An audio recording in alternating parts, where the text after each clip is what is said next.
Hello everyone. Welcome to my channel Learn English Binglish Marathitun. After having learnt about nouns and their types, let's learn about pronouns.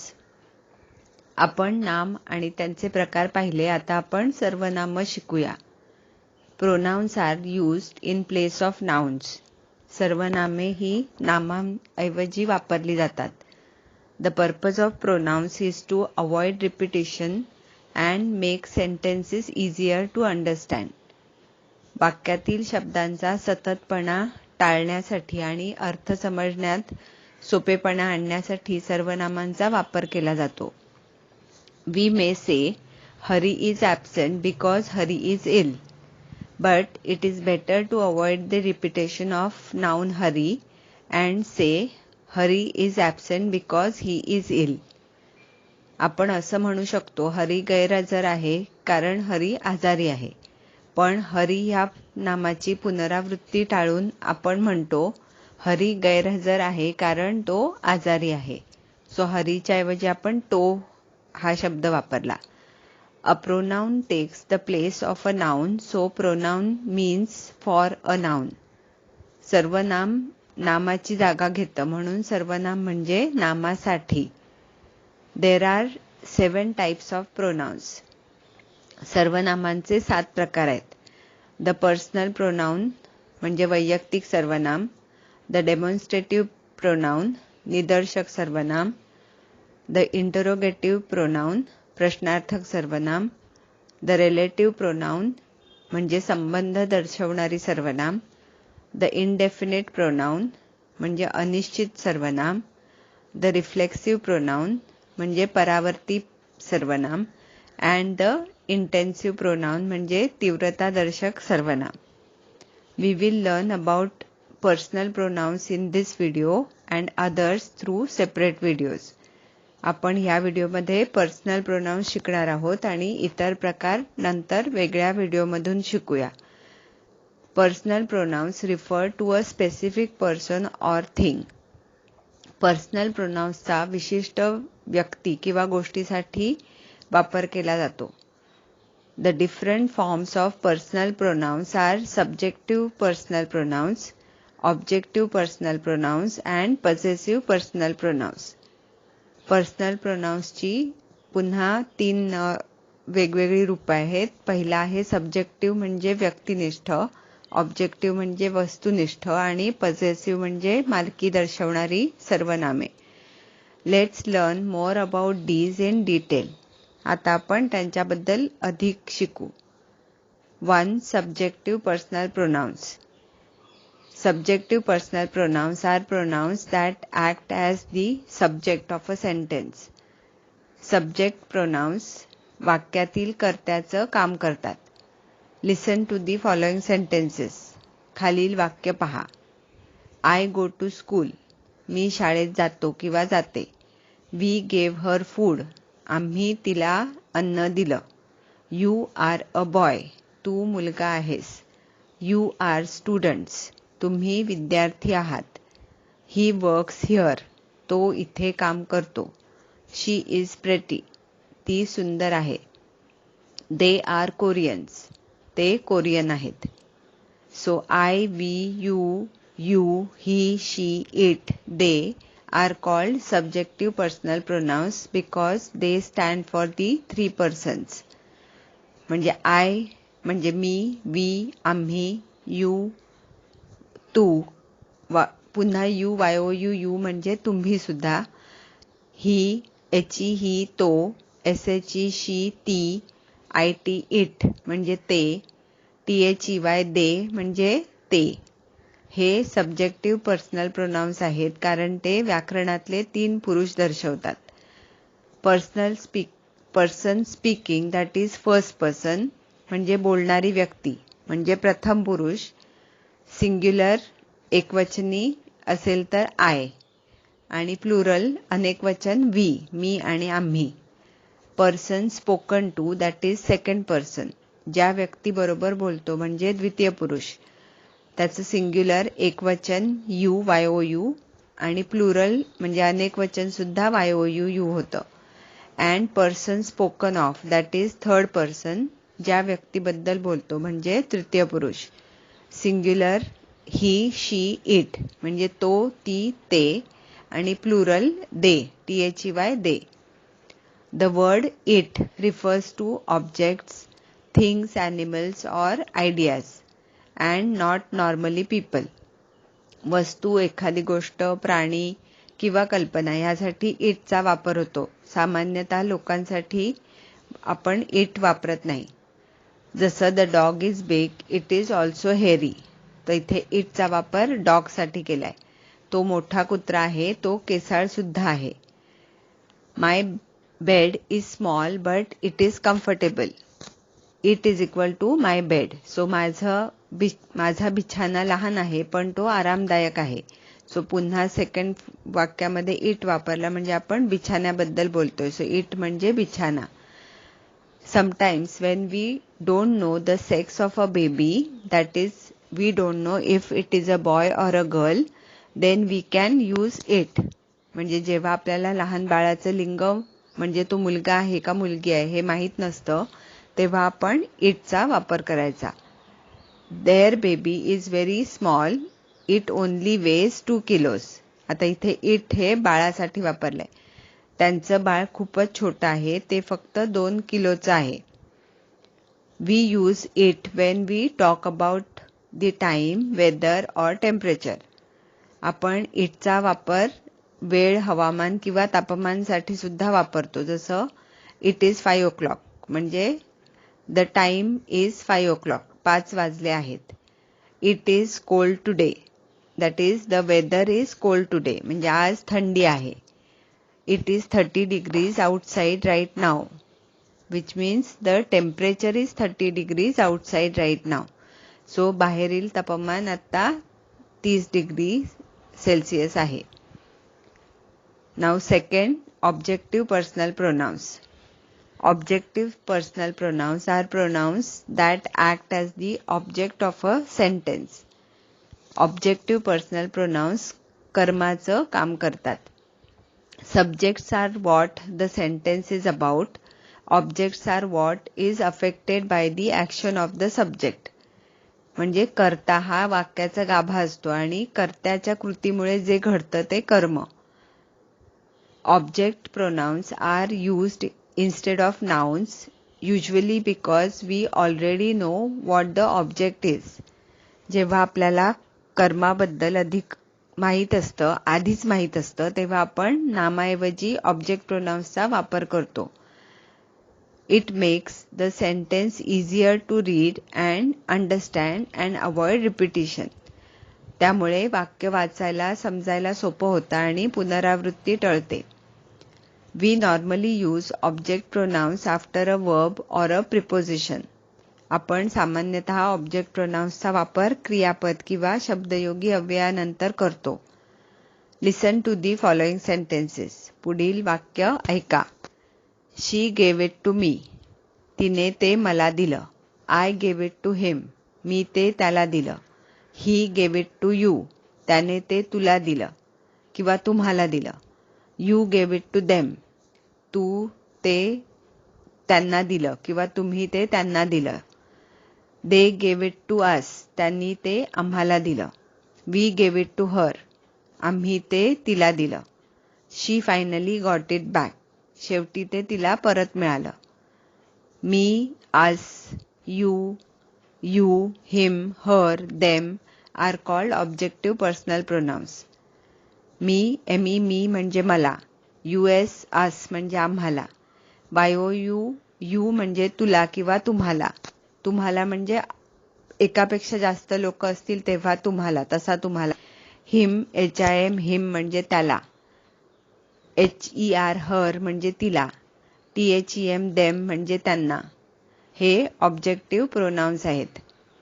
Be careful when using it as an object pronoun because it is only in the correct context that it has meaning. म्हणजे it ह्या object प्रोनाउनचा वापर करताना काळजी घ्या, कारण वाक्याच्या मागचा पुढचा संदर्भ माहीत असेल तरच इटचा अर्थ कळतो.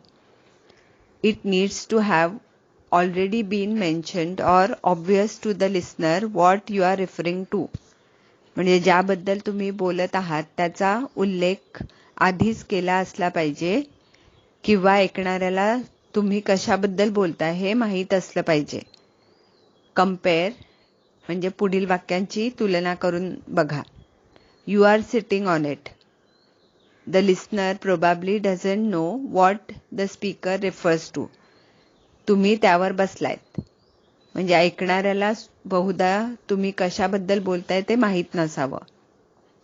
The letter is on the sofa. You are sitting on it. It is obvious in the second sentence that the reference is to the letter. म्हणजे सोफ्यावर पत्र आहे, तुम्ही त्यावर बसलाय. आता दुसऱ्या वाक्यात तुम्ही पत्राबद्दल बोलताय हे स्पष्ट आहे. Third type is possessive personal pronouns. Possessive personal pronouns are pronouns that show possession. Possessive personal pronouns मालकी दर्शवतात. They define a person or a number of people who owns a particular object.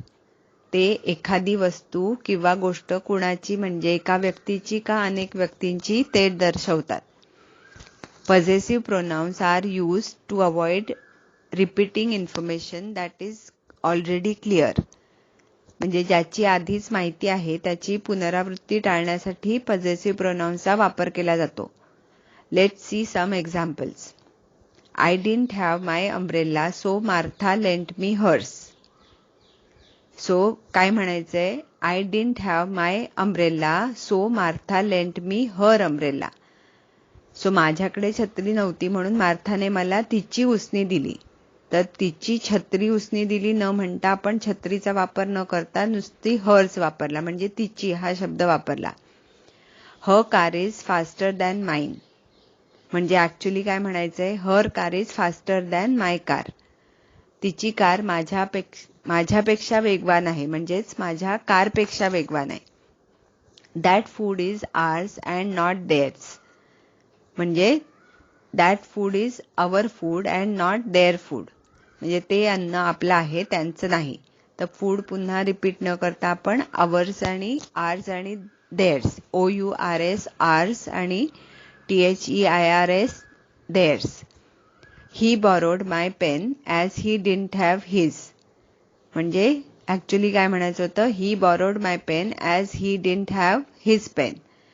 त्याने माझ्याकडून pen उसनं घेतलं कारण त्याच्याकडे नव्हतं. I know this drink is yours, but I need to drink something. म्हणजे I know that this drink is your drink, but I need to drink something. मला माहित आहे हे पेय तुझं आहे, पण मला सुद्धा काहीतरी प्यायला हवंय. Before learning about possessive pronouns, let's see what possessive adjectives are. Possessive pronouns शिकण्याआधी आपण possessive adjectives म्हणजे काय ते पाहूया. My, my म्हणजे माझं, your म्हणजे तुझं, his his म्हणजे त्याचं, her म्हणजे तिचं, its म्हणजे त्याचं, our म्हणजे आमचं, and their म्हणजे त्यांचं are possessive adjectives. He possessive adjectives म्हणजे सार्वनामिक विशेषणे आहेत. They are used to show ownership. ती मालकी दर्शवतात. It comes before a noun in the sentence and lets us know to whom the noun belongs. ती नेहमी वाक्यात नामाच्या आधी येतात आणि ती व्यक्ती, वस्तू, गोष्ट किंवा कल्पना कुणाची आहे ते त्यातून आपल्याला ते कळतं.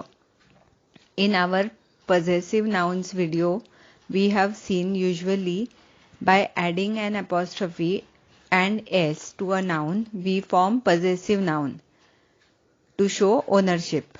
For example, children's toys. So children apostrophe s आणि मग toys लिहिलंय. Rama's umbrella. But these possessive adjectives are not nouns and are not found by adding an apostrophe plus s.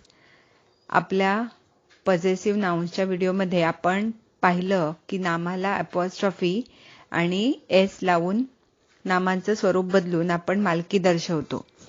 जसं children's toys, Rama's umbrella. But ही possessive adjectives म्हणजे सार्वनामिक विशेषणे आहेत आणि नाऊन नाहीयेत. त्यामुळे त्यांना अपॉस्ट्रॉफी प्लस एस लावता येत नाही. म्हणजे मालकी दर्शवण्यासाठी आपण नामांचा वापर केला तर अपॉस्ट्रॉफी प्लस एस लावायचा, नाहीतर सर्वनामाच्या वापरामध्ये पॉझेसिव्ह ॲडजेक्टिव्हचा उपयोग करायचा. जसं रामाज अम्ब्रेला, रामाची छत्रीमध्ये राम आणि अम्ब्रेला ही नामे आहेत आणि हिज अम्ब्रेला म्हणजे त्याची छत्रीमध्ये त्याची हे सार्वनामिक विशेषण म्हणजे हिज, HIS. दोन्ही वाक्यामध्ये नाऊन अम्ब्रेला आलं आहे. Don't confuse these possessive adjectives with possessive pronouns. possessive adjectives आणि possessive pronouns मध्ये गोंधळू नका. possessive pronoun does show ownership, but it does not come before a noun or in a noun phrase. possessive pronoun सुद्धा मालकी दर्शवतात, पण त्यांचा वापर नामाऐवजी केला जातो, नामांबरोबर नाही. म्हणजे नेहमी पॉझेसिव्ह नाउन्स आणि पॉझेसिव्ह ॲडजेक्टिव्हच्या पुढे नाऊन असायलाच हवं आणि पॉझेसिव्ह प्रोनाउन्सच्या पुढे नाऊन असता कामा नये. The possessive pronouns are mine, yours, his, hers, ours, yours, theirs. MINE mine माझं, YOURS yours तुझं किंवा तुमचं अनेक वचन असेल तर. हिज, HIS हिज म्हणजे त्याचं, HERS हर्स म्हणजे तिचं, OURS आर्स म्हणजे आमचं, THEIRS theirs म्हणजे त्यांचं. हे अनेक वचन आहे. Notice that some forms of the possessive adjective and possessive pronoun are same, his and its. So you have to look at how they are used in the sentence. लक्ष द्या, his आणि it's he पॉझेसिव्ह adjective मध्ये सुद्धा his आणि it's वापरलं होतं आणि पॉझेसिव्ह pronoun मध्ये सुद्धा हिज आणि इट्स वापरलंय. सो ते सारखेच आहेत. तर वाक्यामध्ये त्यांचा वापर जर नामाबरोबर असेल तर ते पॉझेसिव्ह ॲडजेक्टिव्ह असणार आणि नामाऐवजी असेल तर पॉझेसिव्ह प्रोनाउन. उदाहरणार्थ this is his pen. So his pen, pen कुणाचं? त्याचं. सो इथे त्याचं हिज म्हणून हे आपलं ॲडजेक्टिव्ह म्हणून आलंय, पॉझेसिव्ह ॲडजेक्टिव्ह आलंय. And this pen is his आणि हा जो शेवटचा हिज वापरला तो आपण पॉझेसिव्ह प्रोनाउन म्हणून वापरलाय. We avoid using the possessive pronoun its. आपण पॉझेसिव्ह प्रोनाउन इट्सचा वापर करणं टाळतो. Remember that with possessive pronouns there are no apostrophes. Instead we use of. Possessive pronoun बरोबर अपॉस्ट्रॉफी वापरत नाहीत, त्याऐवजी आपण ऑफचा वापर करतो. See following sentences. पुढील वाक्य पहा. I saw one of your friends last night और I saw a friend of yours last night. काल रात्री मी तुझ्या एका मित्राला पाहिलं. Both of these sentences are correct and both common in English. तसंच yours faithfully, yours sincerely. Yours is also used in English with faithfully or sincerely at the end of a formal letter or email. Yours, YOURS हे सुद्धा इंग्रजीमध्ये औपचारिक पत्राच्या किंवा ईमेलच्या शेवटी faithfully or sincerely बरोबर वापरतात. faithfully FAITHFULLY आणि sincerely SINCERELY. The two common expressions are म्हणजे सामान्यतः वापरली जाणारी वाक्य आहेत. yours faithfully if it is someone that you don't know. जर तुम्ही ज्या व्यक्तीला पत्र लिहिताय त्याला तुम्ही ओळखत नसाल तर त्या पत्राच्या शेवटी लिहिताना yours faithfully लिहायचं. and yours sincerely if it is someone that you know. जर त्या व्यक्तीला तुम्ही ओळखत असाल तर पत्राच्या शेवटी आपण yours sincerely लिहायचं. So let's summarize. So there are 4 things that we are going to talk about: subject pronouns, object pronoun, possessive adjective and possessive pronoun. First person, subject pronoun I, object pronoun me, possessive adjective my, possessive pronoun mine. Second person, subject pronoun you, object pronoun you, possessive adjective your, and possessive pronoun yours. Third person, male, subject pronoun he, object pronoun him, possessive adjective his, and possessive pronoun is also his. Third person, female, subject pronoun she, object pronoun her, possessive adjective her, possessive pronoun hers. Third thing, that is the thing म्हणजे neutral gender, subject pronoun it, object pronoun it, possessive adjective its, आणि possessive pronoun is not used. Then first person plural we, subject pronoun we, object pronoun us, possessive adjective our, and possessive pronoun is ours. Second person plural, subject pronoun you, object pronoun you, possessive adjective your, possessive pronouns yours. Third person and thing plural, subject pronoun they, object pronoun them, possessive adjective their, and possessive pronouns theirs. So, thanks for listening. See you soon with some new video. Bye. Take care.